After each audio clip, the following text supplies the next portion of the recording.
figured I'd make a video because no one else really has, so I figured I'll do one explaining a little bit about this Fukushima nuclear power planty thing. So this is basically one of those buildings. So they got whatever, 6 buildings on the site. Most of them, I guess 3 or 4 of them are anywhere this design. In this design, there's circa 1970, I think this was put into production. Anyway, so there's about 30 of these, or 22 of them, or I don't know, some kind of number like that in America. Same kind of basic structure. And so what you basically have is, this is just the building. Say this is about 8 or 9 feet, this little yellow door you see here. So figure this is about 40 or 50 feet deep and probably 20 feet or so across. And that's inside there is a bunch of, very clean water and, swimming pool kind of thing you might have seen. And the fuel rods are inside there. And then around that you have this hard cement containment, and that's usually filled with water. And the basic idea is that you have water inside the vessel, and you just run that water through tubes with inside of other water, like a radiator. So the one set of water cools the water that's inside of this. So you never change this inside. The water inside here never gets changed. This water is this water flows through to get cooled. This water is also very pure, but it's changes over time usually. So, well, I'll get to it. But there's questions about which part of this have screwed up. Alright, what else has to be said? So anyway, in the pictures you see that this top part has blown off. So that's really just superfluous crap. That doesn't matter much. And so obviously some hydrogen gas was produced because of the high temperatures. The water boils, the oxygen and the hydrogen separate, and they either deliberately vented the gas into this upper chamber, or it leaked into the upper chamber, and eventually that part of the building blew up. So, but obviously the real structure of the building is all this hard steel and cement, and that's probably not going to be that easy to perforate. I think this thing is something like 6 inches thick steel, so that's pretty hard to breach the inner containment. Let's see, where do we go? Okay, so the problem they had is basically a water problem that, so we'll go through what happened first, I guess. So basically there's not a picture of them here, but there's fuel rods, okay, that are just like long rods that are inside this thing. So whatever, 100 or 1,000 or whatever there are of them. And inside the rods are just little pellets of the radioactive material that, when it gets close to each other, it radiates each other and spawns a nuclear reaction. It just causes the atoms to keep breaking down, creating the smaller particles which create the heat. And what they do is, in the normal function of a reactor, the rods are all placed in a grid. Well, I guess I should explain that the nuclear material inside these rods, is these little pellets. Now, they can melt maybe at 300 degrees centigrade, but the rods themselves won't melt unless they reach like 2,000 degrees, really hot. So it has to get really hot for things to start breaking down these rods. But anyway, so there's another kind of rod that are put in between these rods when the plant is off. So when the plant is off, these neutralizing rods are placed in between all the hot rods, and they absorb all the atomic particles which stop the reaction. And so when the reactor's turned off, when it's working at full capacity, it's running at whatever, 300, 400 degrees centigrade, really hot, and all these big cooling things have to pull off all that heat, and then it goes to the turbines and runs the turbines and all that crap. So when they turn it off, though, the rods automatically go in to shut it down. So that probably happened okay. And then, but the catch is that everything is still really, really hot, and there's still some residual nuclear reaction taking place because of these other compounds that are created in the process that are still activating and still causing the rods to stay heated. And that'll go on for a couple of days. So you can't shut it all the way off. You can only shut it down from like whatever 100% capacity, and you can knock it down to 3%. So you still have to have this thing working because you're still at 3% capacity even when you shut it off, plus whatever residual heat you still have to get rid of. And so apparently when the earthquake hit, the rods shut the plant down, so everything was okay. Pumps, everything's all working okay. So they still had power. And then the power went out, and they resorted to generators. Or either the power didn't go out, whatever power they were getting from some other source, another power plant, and the generators failed. So I don't know which one happened, but anyway, the generators, apparently the diesel generators that were making electricity to run these pumps, failed because the tsunami took them out. Now that part really seems stupid. I mean, that's a critical error here, was allowing that to happen. I mean, to drown your generators with 3 feet of water seems really stupid, because they didn't get a hard tsunami here.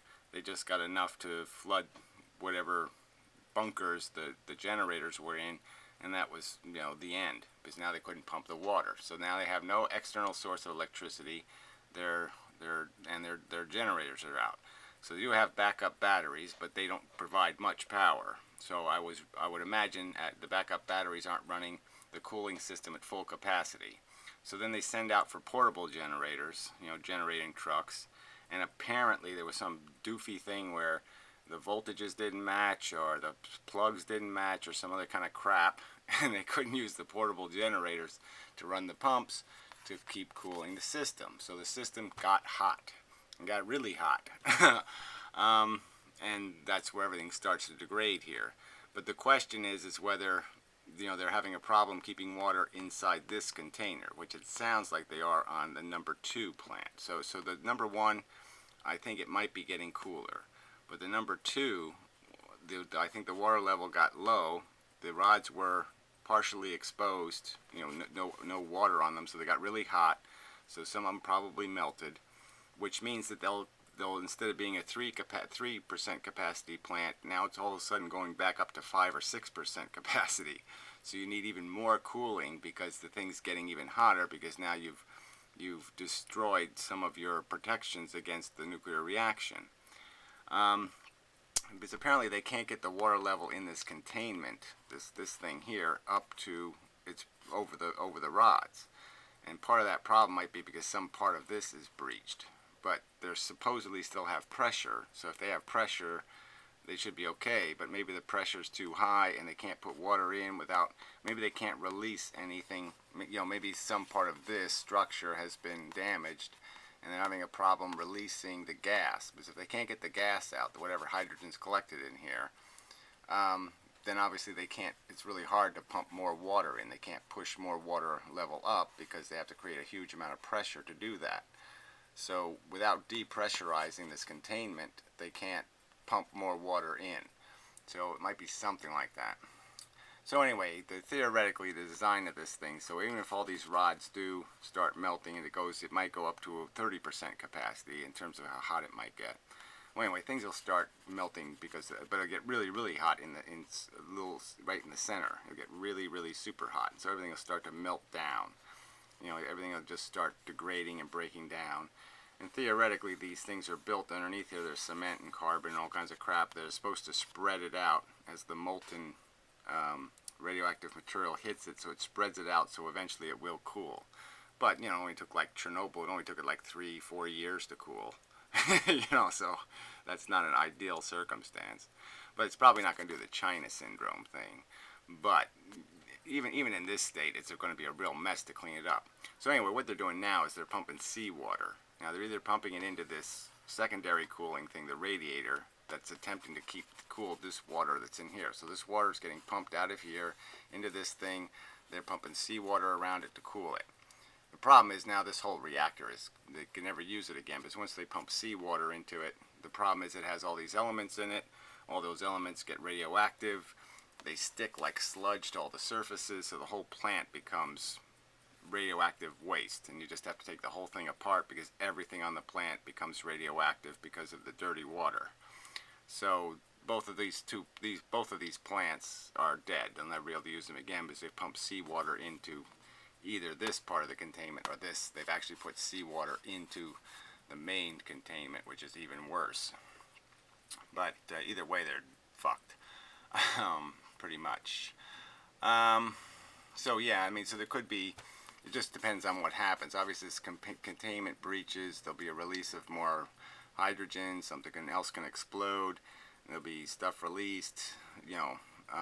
But yeah, for 20 miles around this plant, if this containment goes, you know, they're always going to be mindful because the heavy particles will be able to drift there, and you know they're not going to be able to farm or do anything there if all that happens. But it's, who knows, you know, whether they'll be able to get the rods under control enough that they can keep them cool enough. But that's the problem. Now everything's getting very radioactive in here, and so the problem, you know, especially with the seawater running through the thing, and so now it's pretty dangerous for workers to work in here. They can only be in there for an hour at a time. So it gets really complicated to keep this reactor cool, you know, keep things working, because people can't really hang out in here no more because it's getting really nasty. But it's also too hot to walk away. You can't just walk away. You can't just pour cement on the whole thing and walk away because it's too hot. So you have to keep trying to cool it. And now you're cooling it with dirty water, and now you got to get rid of that dirty water somewhere. So now you got another huge expense because now you got to get rid of this. You got to neutralize this dirty water somehow.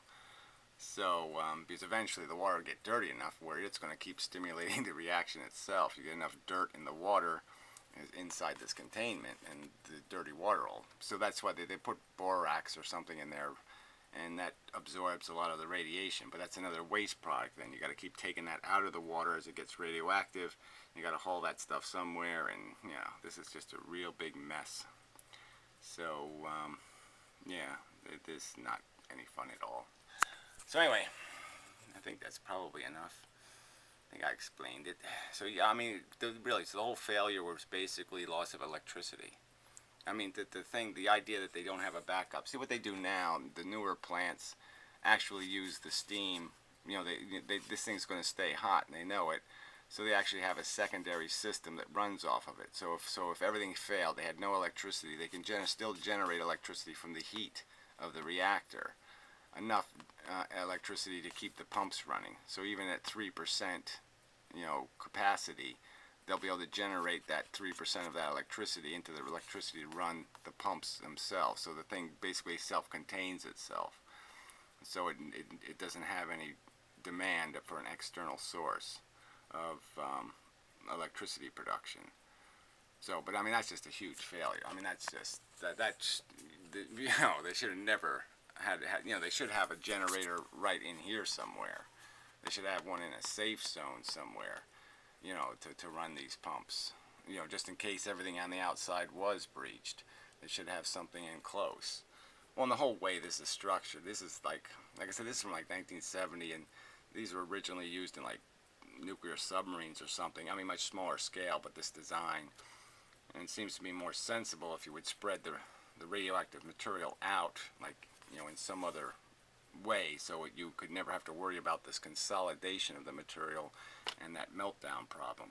Because if you had it spread out more, then a failure would always, you could never get above 3% or 2% of capacity. It would never be able to get out of control. Where this can go back up to full, almost not full, but it could go up to like 50% capacity with no cooling system, you know, if these rods completely degrade. Anyway, yeah, I think there was something else I wanted to add, but so far, I guess, of this moment, whatever, 10:50 Monday, there's just been the 2 explosions, but you know, they got you know, they've got a lot of hot water and they got a lot of hot gas caught in this system, and so there could be a third, because they might have to, and there might just be a steam, they might release just gas. That's the other thing, the hydrogen that builds up in here, they usually burn it off, but apparently that's another kind of silly story, is like nobody had a pack of matches or something. I mean, I don't know the system where they light it and let, you know, burn off the hydrogen, but apparently they couldn't light the hydrogen to burn it off, and it's like, God, somebody, yeah, you know, because no electricity again. And that, it just seems so funny that a power plant gets, you know, billions of dollars of expense created, you know, because you don't have electricity at a power plant. You know, I mean, it just seems preposterously ironic. Oh yeah, the other thing that's important is this plant, because it is built in 1970, was supposed to go offline last year, I think. and they extended it another 10 years of use. And the other the other three, yeah, I think other three plants, yeah, the other three boxes at the location weren't on at the time of the mess. And so it was only the three that were on, and all three of those do have some sort of cooling problems. But yeah, it just seems like they should have a shed a mile away that had an emergency generator truck in it. I mean, it just seems silly that this was allowed to happen. I mean, this really shouldn't have happened. And it's nuclear power, and it's serious shit, and it just seems really dumb that something as stupid as, what, a $50,000 generator truck is the reason why this whole thing goes to hell. So anyway, enough of a video. It's not, there's more complex science about what exactly is radioactive in here, and what kind of isotopes you create, and what kind of parts are radioactive, and so. But anyway, most of the gases that have been released so far are ones with a really short half-life. So there's been a little bit of that iodine stuff that has a really long half-life, so that's dangerous. But the other ones are basically, they are no longer radioactive after a few hours even. So they're not the real dangerous stuff yet. Hasn't been released in volume. Okay, now it's enough.